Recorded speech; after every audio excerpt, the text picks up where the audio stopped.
This week's PARSHA is the PARSHA of Yetzias Mitzrayim. If we look back to PARSHA Lech Lecha and the promise that HaKadosh Baruch Hu made to Avraham Avinu, it says, "V'gam v'sagay asher ya'avodu donanechi." Hashem says, "The nation that enslaves Bnei Yisrael I will punish. V'acharech en yetzu b'rechush gadol." And then they'll leave with great wealth. So we have to understand what is the importance of this great wealth. It's interesting to note that earlier in Parshas Lech Lecha, when Avram returned to Eretz Yisrael from Mitzrayim, and we know the Ramban says that the story of Avram's descent to Mitzrayim is really the Maisa of a Simon Labanim. It foreshadows the story of the Bnei Yisrael.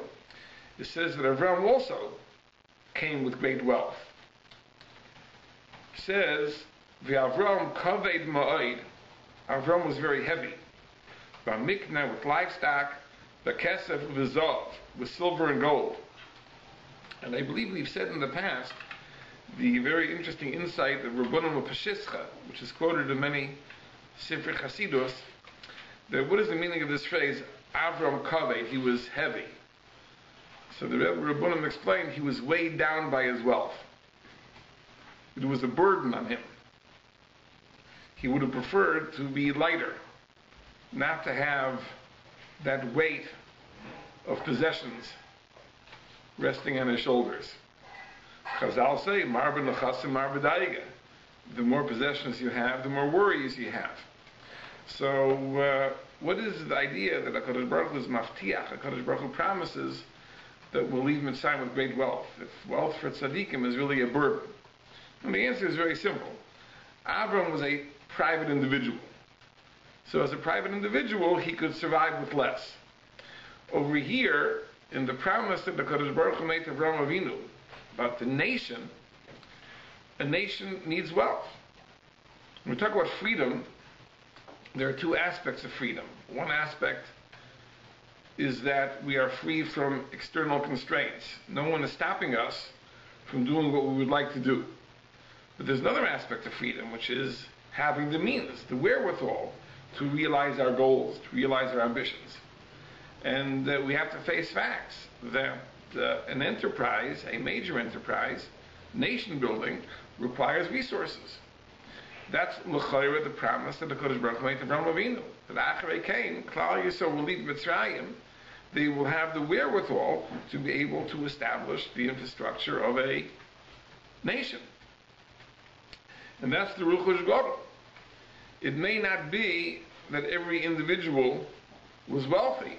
Perhaps no individual was extremely wealthy. But collectively, the nation possessed wealth. I always joke that Toronto is probably one of the wealthiest Jewish communities in the world. And all of us benefit from that. We have schools and yeshivas and batei knesses and so on and so forth. And I have none of the worries, because I have none of that money. So I don't have the mar b'nechasim, mar b'daiga on the one hand, and on the other hand, I'm the beneficiary of what all this great wealth has created. That's the acharei kain yetzu b'rechush gadol. There's a promise that the nation will have wealth. Does it mean that there'll be individuals that are so fabulously wealthy they'll be burdened with daigas? Not necessarily so.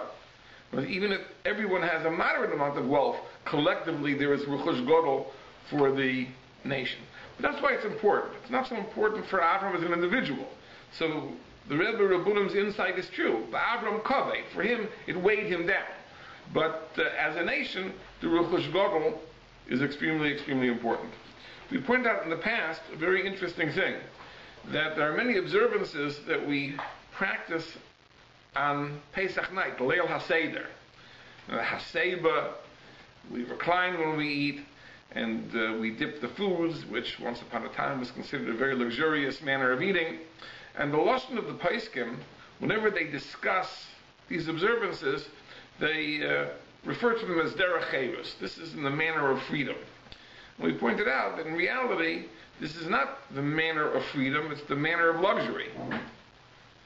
This is how wealthy people lived, people that had means. So what does it have to do with freedom? And of course the answer is because we're making a fundamental mistake. We're associating freedom with freedom from external constraints. There's no one stopping us, no one preventing us from doing what we would like to do. That doesn't require wealth. Even poor people could have freedom in that sense. But freedom is more than that. Freedom also entails having the means with which to realize one's goals. That requires wealth.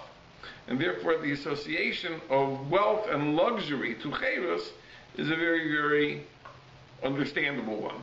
And that's why the observances of the Seder, which relate to opulence and luxury, are called in the Poskim Darchei. Because cherus necessitates a certain material wherewithal to realize the ambitions of the Ben Chayrin. I'd like to talk a little bit about how the promise of the Ruchush Gadol came to be fulfilled, which is a topic in this week's Parsha.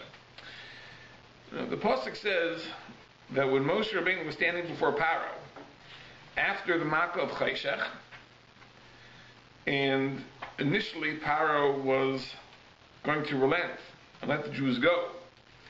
But when Moshe Rabbeinu told him that not only must you let us take our own livestock, but you also have to give us animals of your own that we should offer, that's when Paro retracted, and Paro told Moshe Rabbeinu that I don't want to see you anymore.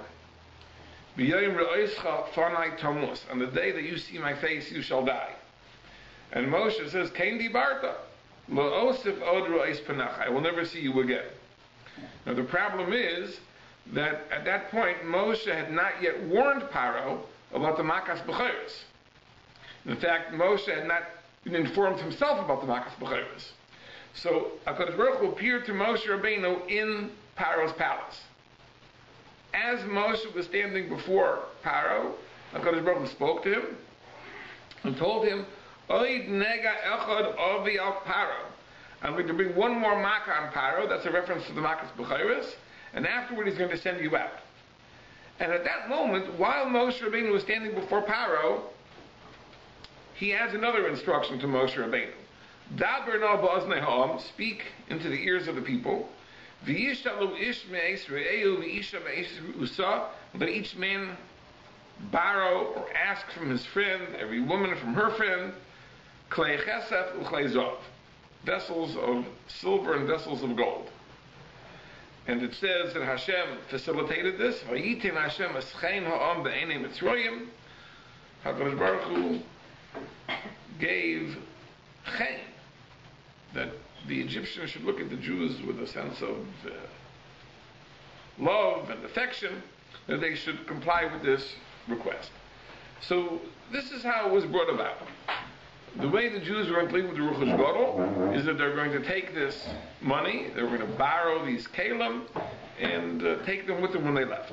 The Gemara is perplexed by the lashon of daber na, please. Doesn't seem that it should be necessary to beg them to leave with great wealth. So the Gemara Brachas and Daf says that ein na el lashon bakasha, that na is a request, that really the Jews did have to be begged. And I'll read you the lashon of the Gemara.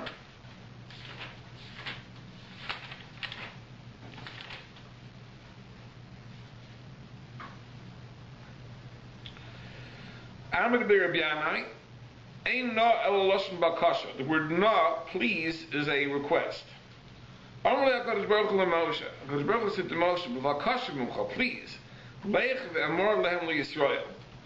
go and beg the Jews, please, borrow the gold and silver vessels from Mitzrayim. Why? So that tzaddik Avraham Avinu shouldn't have a grievance. He shouldn't say that that he fulfilled the promise that the Jews be enslaved, and did not fulfill the promise of granting the great wealth. So that Avraham Avinu shouldn't have a grievance. HaKadosh Baruch Hu begged Moshe Rabbeinu to beg the Jews to borrow the caliph. Amr lo, so the Jews said, Forget the wealth. We're happy to leave, just to leave. And the Gemara says, what is this comparable to? To a person who was in prison. And they told him that tomorrow you're going to be freed, and the people that free you are going to give you great wealth tomorrow. So he says, better let me go today, and I'm willing to forego the wealth. That's the mashal. So at first glance, it's very perplexing. Number one, the mashal doesn't seem to correspond to the issue over here. In the mashal, the choice is going out tomorrow with wealth, going out today without wealth. Okay? That's a good question. Would you rather have the next day of freedom, or would you rather stay in prison one more day and get the money? Okay, so one person will prefer the freedom, the other prefers the money. But over here, that's not the choice. Over here, the issue is the Yetzias Mitzrayim is going to be on the 15th of Nisan no matter what. The question is, should the Jews leave with the money or leave without the money? Why not take the money? Because what's the objection to taking the money? They're not going to get out any later because they took the money. Seems like that. Number two, what does it mean that please borrow the Kalim said Avraham Avinu shouldn't have a grievance? And otherwise, HaKadosh Baruch Hu wouldn't have kept his own promise? HaKadosh Baruch Hu made a promise. Well, Hashem isn't bound by his own promise. It's only Avraham shouldn't have a taina. Avraham shouldn't have a grievance. So therefore, please go borrow the Kalim. Where did Avraham Avinu having a grievance? Hashem made a promise. So presumably, HaKadosh Baruch Hu is beholden to his promise. So, in many Svarim, I'll mention among them is the Sfas Emes, Pesach, in the year Tafreish Lamed Hey, says, the Pshat is as follows, that really HaKadosh Baruch Hu was not bound by the promise at all. Because if you look at the wording of the promise explicitly stated that the Jews will be enslaved for 400 years, and then they'll go Baruch Hu. And we know, of course, the Jews left Mitzrayim prematurely. HaKadosh Baruch Hu had cheshbonos. Maybe it was the Kaishi Ashibud, the harshness of the enslavement. So a shorter time was the equivalent of 400 years. Perhaps it was because it was such a large population, so it was the equivalent of a smaller nation being enslaved for 400 years. Or perhaps HaKadosh Baruch Hu decided to count from the birth of Yitzchak, which was somewhat earlier. But really, HaKadosh Baruch Hu wasn't bound by his promise. And therefore, the only reason that he had Moshe Rabbeinu ask the Bnei Yisrael to collect the Kalim was only that Avraham Avinu shouldn't have a grievance. Avraham Avinu might taina that the conditions were fulfilled. So rather than getting into a fight with Avraham Avinu, Hashem said, listen, just borrow the Kalim, so satisfy Avraham Avinu. But really, HaKadosh Baruch Hu wasn't bound. Why wasn't he bound? Because the Jews were coming out prematurely. Maybe the Jews thought the same thing. And the Jews thought that if we take the money, maybe we'll have to stay longer. Who knows how much longer? And now the mashal exactly fits. The Jews said, we'd rather not take the money and get out now than take the money and then perhaps have to stay longer, because that is the necessary condition to get the money, that we complete a full 400 years. So the mashal now fits the nimshal. And that's the pshat which many Sfarim say in the Gemara. There's one thing we have to understand. Like, what is this idea that the wealth is conditional on being there 400 years? As we know, the Gemara in Sanhedrin tells us that what was the legal claim of the Jews to this wealth? So the Gemara tells a Maisa that hundreds of years later, the Egyptians took the Jews to a litigation in front of Alexander the Great. And they said that the Jews left Mitzrayim and they stole our wealth. We want it back. So the Gemara says there was a Jew, his name was Gviya bar Psisa. He responded on behalf of the Jews, and he said that this was the schar pula. This was the wage for all the years of servitude. We were slaves so many years, so we deserved to be paid a wage. We weren't paid a wage, so this is the schar pula. The Gemara says the Egyptians couldn't respond. It was a winning argument. So let's start with the Gemara. That the wealth they took out of Mitzrayim was a payment for all the years they were enslaved. So, okay? So maybe they got out prematurely. So instead of being slaves 400 years, they were slaves 210 years. Doesn't mean they should walk out with nothing. Doesn't mean they should walk out with less. But certainly they should get something. I mean, they should be paid for whatever they did do. So what is the idea that, like HaKadosh Baruch Hu said, I'm not really beholden to my promise, but Avraham Avinu shouldn't have a taina, so please borrow the kelim. I mean, if HaKadosh Baruch Hu's promise is that the Jews would get a wage, so okay, the Jews didn't work a full 400 years. They're certainly entitled to a wage for the 210 years that they did work. Like, why is it like HaKadosh Baruch Hu doesn't feel any obligation at all? HaKadosh Baruch Hu says, really, I shouldn't do anything. Well, Abraham shouldn't have a taina, so go borrow the kelim. As if to say that if you weren't there a full 400 years, that's it. You don't get anything. Why should that be? Lahalach, if you hire a worker, and the worker quits in the middle of the day, if his quitting does not cause any financial loss, let's say you can hire another worker to complete the job, you owe him the half day's pay.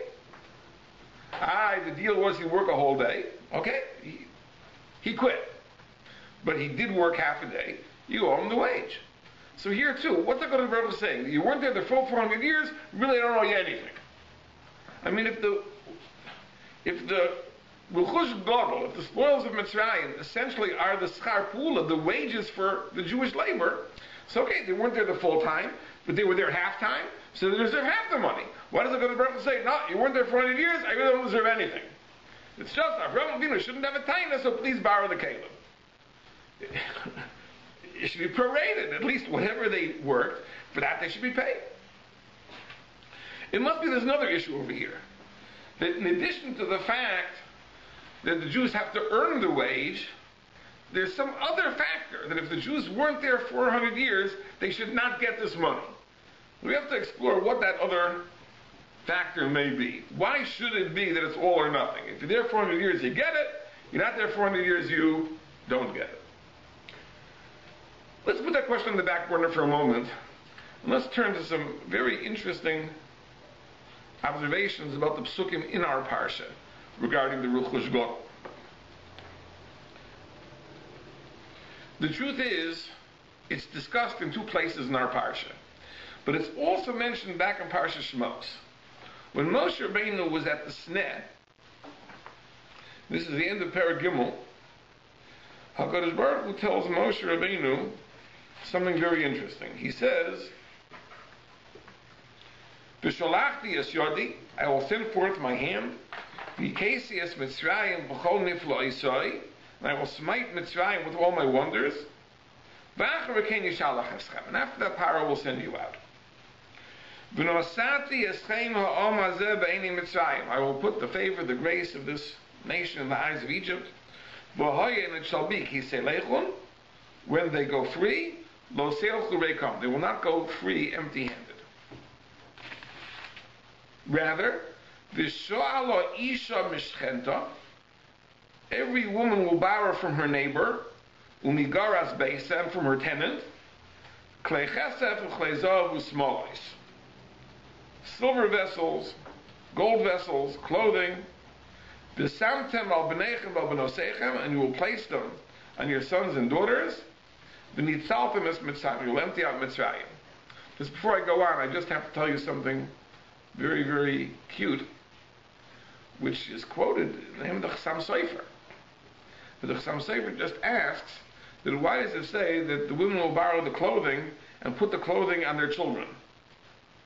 Why don't they wear the clothing themselves? So supposedly the Chassam Sofer said, because the style of clothing in Egypt, women's clothing, was very tight and very short. So therefore, the Jewish women couldn't wear them. It would be a breach of tznius. But they could take the adult clothing and put it on children. For them it would be longer, for them it would be looser. So that's what he said, that you'll take the clothing and you'll put it on your children. That's aga, nothing to do with our discussion. That's an interesting thing. Now there are a few interesting things in these psukim. Number one, it is mashma from the psukim that the borrowing will take place after all the makas. That it'll be after the makas b'chayvus after the Makas B'cheres is over, after HaKadosh Baruch Hu smites Mitzrayim with all his wonders, that is when the Jews will borrow the kalim and the clothing. Number two, this pasuk seems to imply that it's the women who do the borrowing. Only women. V'shalo isha mishchenta, that a woman will borrow from her neighbor, umigaras beisan from her tenant, these various things. But the men will be totally uninvolved. Another interesting thing, by contrast to the Pesukim in our Parsha, it seems specifically from the neighbors, to the people that live in proximity to you, not to friends who may live a little bit farther away, specifically neighbors. But the most interesting thing to me is that it seems that this is not a fulfillment of the promise to Avraham. Because HaKadosh Baruch Hu promised to Avraham, you'll leave with great wealth. And here HaKadosh Baruch Hu doesn't say that you'll have great wealth. It says that if you do this, lo seilchu reikam, you won't leave empty-handed. But that doesn't imply great wealth. It means you're not going to go empty-handed. You'll have something. But apparently this is not the fulfillment of the Ruchush Gadol. Seems very strange. Because we always think that the borrowing of the kalim relates to the Ruchush Gadol. And here it seems to say no, that it's not a Ruchush Gadol, it's a question. You won't be empty-handed, you'll have something. But Ruchush Gadol it won't be. We turn to our Parsha. When Moshe Rabbeinu stood before Paro, and HaKadosh Baruch Hu revealed to him the Makas B'cheres and the command to borrow the kalim, he says the following: Daber na b'oznei, speak in the ears of the people. V'yishalu ish me'es re'ehu, v'isha me'es re'usa. Let every man ask from his friend, and every woman from her friend. So first of all, we have the men and the women doing the borrowing, and not from neighbors. Here it's from friends. You can have a friend who lives not next door, he lives a little bit farther away. So what is it? Is it the women from neighbors, or is it the men and women from friends? Now here also, interestingly, it says, klei kesef u'klei zahav. There's no mention of SHMOS, no mention of clothing. And another interesting thing is that here it is clearly mashma in the psukim that the borrowing is meant to take place before the Makkah. Because Hashem says the following. He says to Moshe Rabbeinu, tell Paro that I'm going to bring one more nega, and that's the Makas B'cheres, which is going to happen later. But he says, Daber na b'oznei ha'am, speak to the people and let them borrow the kalim. And the simple reading of the pasuk is, let them start borrowing the kalim now, before the Makkah. So which is it? The earlier pasuk in PARSHA SHMOS is mashal the borrowing is after the Makkah. And here it seems to say that the borrowing is going to be before the Makkah. So a lot of differences. The Malbim has an amazing mahalach to understand this parsha. And his starting point is the classical question that was there deception on the part of the Jews? I mean, the Jews are borrowing these kalim, but it doesn't seem they're going to pay it back because they're planning on leaving, never to return. So is there a Gnevas Das? Worse than Gnevas Das. It's actually Gezel. If you borrow something with no intention to return it, it's not just Gnevas Das. It's not just a deception. You're a thief. So how do we understand this? It's really a machlokas v'shainim. The Ibn Ezra, back in PARSHA SHMOS, isn't bothered by the kasha. Paragimel Posach of Beis. He says that everything belongs to Ribono Shel Olam. It's his world. And if he says to take it, then you're allowed to take it. And there's no question. There's no question.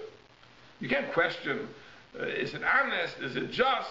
If HaKadosh Baruch Hu tells you to take this money, it's his money. HaKadosh Baruch Hu owns everything. Lo chal haaretz kvoda, everything is his. So it's not an injustice if you follow HaKadosh Baruch Hu's instructions. The Ibn Ezra b'chalal is not bothered by the kasha. The Rashbam understands that she'ela does not necessarily mean to borrow. He understands that she'ela means to ask for a gift. But the truth is, the word lish'oil really means to ask. Generally, we ask to borrow things. But says the Rashbam that these psukim are exceptions. Here, when it speaks about she'ela, it means to ask for gifts. So the Jews were meant to go to their Egyptian neighbors and ask for parting gifts. Please give this to me. I'm leaving. I'd like to have a memento with which to remember you. And that's the Rashbam's approach. The Malbim says a fantastic thing. He says that there really were two different borrowings. Two different borrowings. Back in PARSHA SHMOS, when it speaks about borrowing from the neighbors, he says this. This was after the Makkah, as we were medayek from the Psukim. Everyone knew that the Jews were leaving. But there would have been a great reluctance for the Jews to leave, because after all, they were leaving all their possessions behind. Now, we don't think of this. We think the Jews were impoverished slaves. They didn't have anything. But if you think about it, the Ramban writes in PARSHA SHMOS that they weren't full-time slaves. There was a labor tax that was imposed on the Jews. Meaning the Jews were citizens, they had real estate, and they had houses, they had possessions, but there was a tax of labor. They had to provide labor for the government. So they were drafted to work for the government, but they had possessions. And if they were going to leave Mitzrayim, they'd have to leave all that behind. They would leave empty-handed, without their houses, without their property, without their furniture. But anything they couldn't carry with them, they'd have to leave behind. So they'd be essentially empty-handed. So HaKadosh Baruch Hu told Moshe Rabbeinu, no, they're not going to be empty-handed. Because before they leave, they are going to go to their neighbors and trade. And they'll tell their neighbors, look, the Makkah already took place. You know we're not coming back. After the Makkah's B'charos, everyone understood the Jews aren't coming back. So listen, we'll make a deal. We'll leave you our land, we'll leave you our houses, we'll leave you all these things in exchange for giving us things that are portable. You'll give us gold jewelry, silver jewelry, clothing, and in exchange for that, we'll give you our land, our houses, our furniture, and so on and so forth. So there in PARSHA SHMOS, it's not talking about borrowing Caleb. It's talking about after the Makkah, the Jews know they're not coming back. The Egyptians know the Jews aren't coming back. And they're saying, let's make a deal. Listen, we'll give you title to our possessions in exchange for you giving us things that are movable. Now again, the Egyptians didn't have to agree to that. The Egyptians could just as well have said, listen, you're leaving, we could just take it ourselves. Why should we pay you for it? But Hashem put the chen ha'om b'einei Mitzrayim. Hashem put the favor, the grace, the love of the Jews in the eyes of the Egyptians. So the Egyptians agreed to pay, even though they really shouldn't have had to pay, because they could have just waited and taken the stuff anyway. But that was an exchange. That was an exchange. And that was done by the women.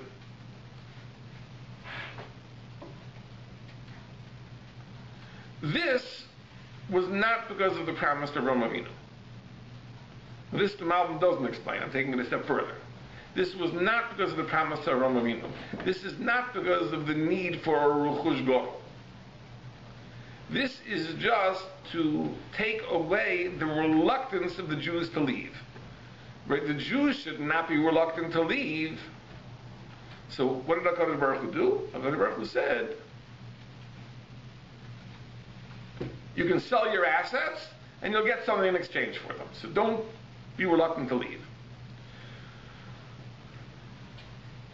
That's why it says that it's not a ruchush gadol. This is just that lo seilchu reikim. You shouldn't go empty-handed. You shouldn't feel bad that you're going empty-handed. You will get some compensation for the assets you're leaving behind. I would further conjecture that that's why it was specifically the women. The men had a tremendous incentive to leave. They were the ones upon whom the burden of servitude had fallen mostly. So the men will be very happy. Says, halavai, we should just get out with our bodies. Says, we'll leave behind our land, we'll leave behind our houses, who cares? The women who did not have that same incentive, they would have said, well, we're going to leave all this behind? We're going to leave our houses behind? We're going to leave our furniture behind? We're going to leave our land behind? Right? The men would have said, yeah, we'll leave it behind. We're happy to leave it behind. We have to work. We're slaves. We'll leave it all behind. Our land, our houses, our furniture, let it all stay behind. But the women would be reluctant. They would say, we can't leave. We're not going to leave all these things behind. And they don't have that same incentive because they're working very hard. So to that, HaKadosh Baruch Hu says, the women will get compensation. The women don't have to feel that they're leaving everything behind. The women will be able to trade it in for the silver, the gold, and the clothing. That's very interesting, right? That's why it's not for the women. But all that wealth, whatever the women can get in exchange for Jewish assets, is not going to be a Ruchush Gadol. It's not enough. There weren't enough Jewish assets to trade, or perhaps there were enough Jewish assets, but they couldn't command a high enough price. So therefore, even after all the women would have negotiated this deal, they still would not have ended up with a Ruchush Gadol. They would have ended up with Lo Seil Chureka. You won't go empty-handed. You'll get something. You don't have to feel you're going away with nothing. Something you'll get. But that's not going to satisfy the promise of Avraham Avinu. But that's what HaKadosh Baruch Hu was saying in PARSHA SHMOT to Moshe Rabbeinu. He's saying that the Jews, you think they'll be reluctant to leave, and who is most likely to protest? Not the men, but the women.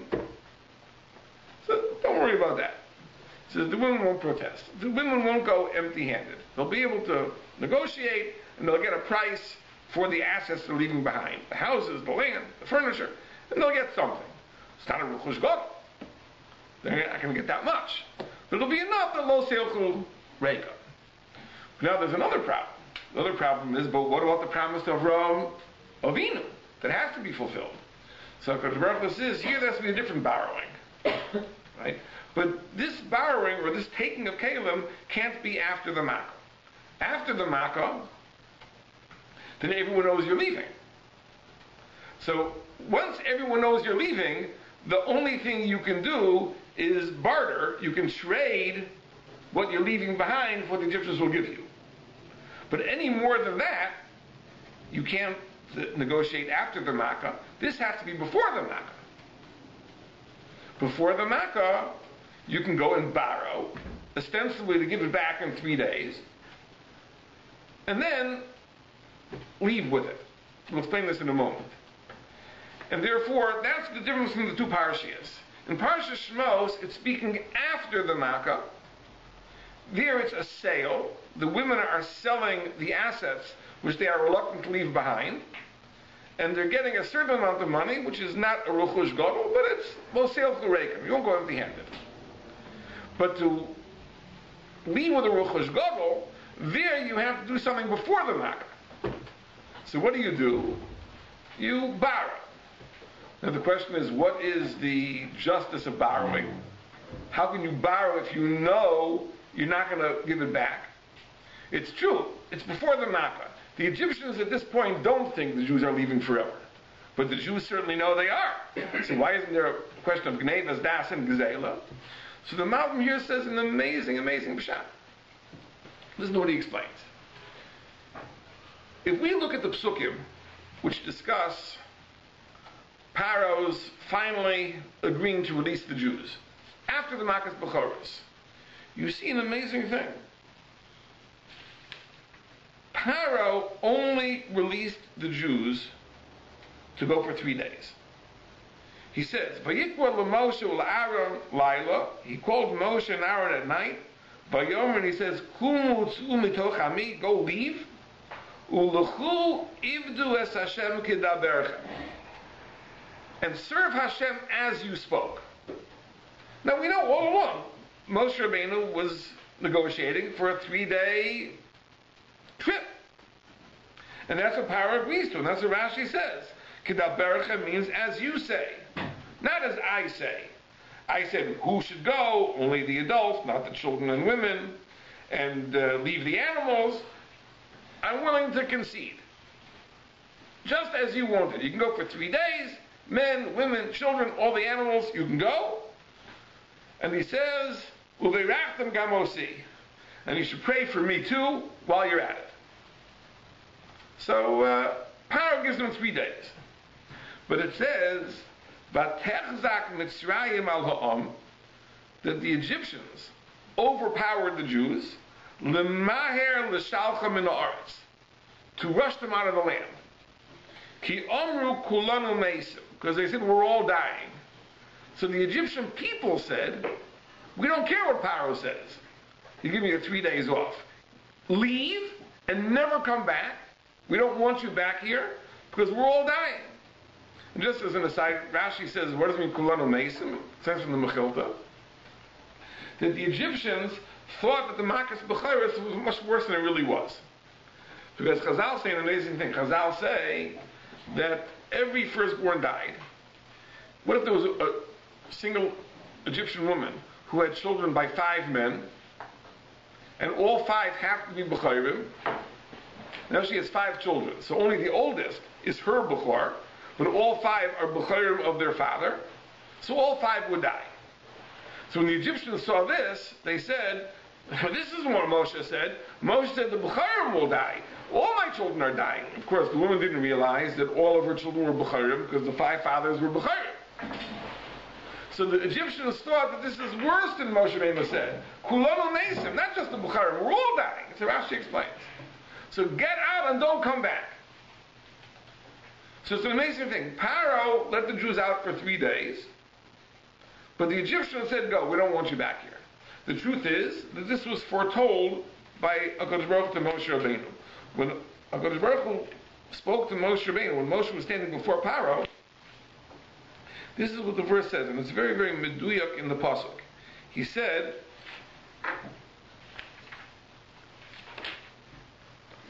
Od nega echad, one more nega, Avi al Paro al Mitzrayim, I'll bring on Paro al Mitzrayim, after that he will send you out.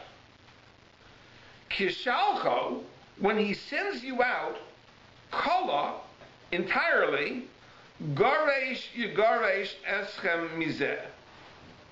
He will chase you out. When he sends you out, he will chase you out. So what does that mean? Kishalcho, when he sends you out, Garesh Yigaresh Eschem Mizeh. He will chase you out. Now what's the difference between sending and chasing? So the Malbim says a very beautiful pshat. That Garesh Yigaresh, the chasing, the subject of the word chasing is not Paro. The subject of the word chasing is Mitzrayim. When Paro sends you out, Mitzrayim will chase you out. The difference between sending and chasing is that you can send a person for 3 days. When you chase a person out, that's it. Scat. Get out. Never want to see you again. And that's what HaKadosh Baruch Hu Moshe Rabbeinu. That when Paro sends you out, the Egyptian nation will chase you out. Paro will give you 3 days. But the Egyptian nation will send you off. So it says in the Malbim like this, a very, very beautiful thing. The Jews come to their neighbors before the Makkah. And they say there's going to be a Makkah. And when this Makkah happens, Paro is going to let us out for 3 days. And accordingly, we'd like to borrow Kalim from 3 days. That is all 100% emes. There's no deception. That, in fact, was the case. When the Makkah came, Paro let the Jews out for 3 days. That's all Paro gave. And the Jews said, therefore we want to borrow Kalim for 3 days. On the up and up. What happened was, afterward, the people were so upset, they thought they're all dying. So they said, get out of here, don't come back, and take the Kalim with you. And that's why they were entitled to take them. It wasn't that the Jews deceived the Egyptians. The Jews said, we're borrowing them for 3 days. Right? If the Egyptians would have said, listen, says, we want you out of here, and by the way, don't take the Kalim, because we only are willing to give them for 3 days, and we know you're going for longer because we're chasing you out, the Jews would have given them back. Jews were honest people. But the Egyptians themselves said, you get out, don't come back after 3 days, and you keep the Caleb. So the Jews said, fine, you let us keep the Caleb. We'll take them with. And it was those Caleb that became the Ruchush Gadol. Here, I would conjecture, it's the men and the women. Because here, the tachlis of the Ruchush Gadol, the tachlis, the purpose of the promise of Avraham Avinu, is not like the promise of Moshe Rabbeinu in PARSHA SHMOS. The promise of Moshe Rabbeinu in PARSHA SHMOS is that don't worry that the Jews will not want to leave, because they will get compensation for their assets. As we explained, that was a concern more of the women than of the men. The men upon whom the burden of slavery fell more heavily, they would have been happy to leave their assets without compensation. The women would have been concerned. So there, it's the men and not the women and not the men. But the consideration of Ruchush Gadol, that's a consideration for the nation as a whole. The nation as a whole needs the Ruchush Gadol, as we said, to build the infrastructure of the nation. So there, we say the idea is that it's men and women. It also counts the difference why here it's friends and there it's neighbors. You see, there we're talking about bartering. You're exchanging the assets. So who's most likely to be interested in your assets? Who wants your house? Your neighbor. Who wants your land? Your neighbor. Who wants your furniture? Your neighbor.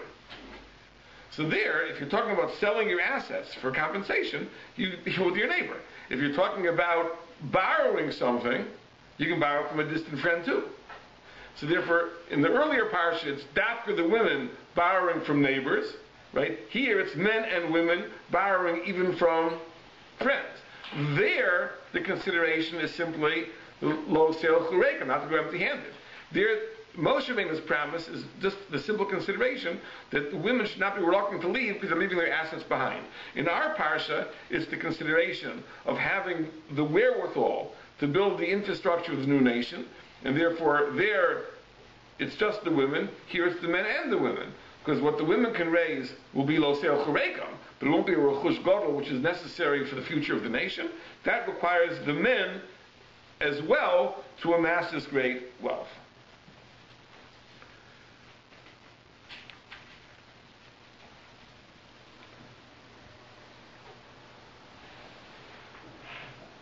But there's a consequence of this fact.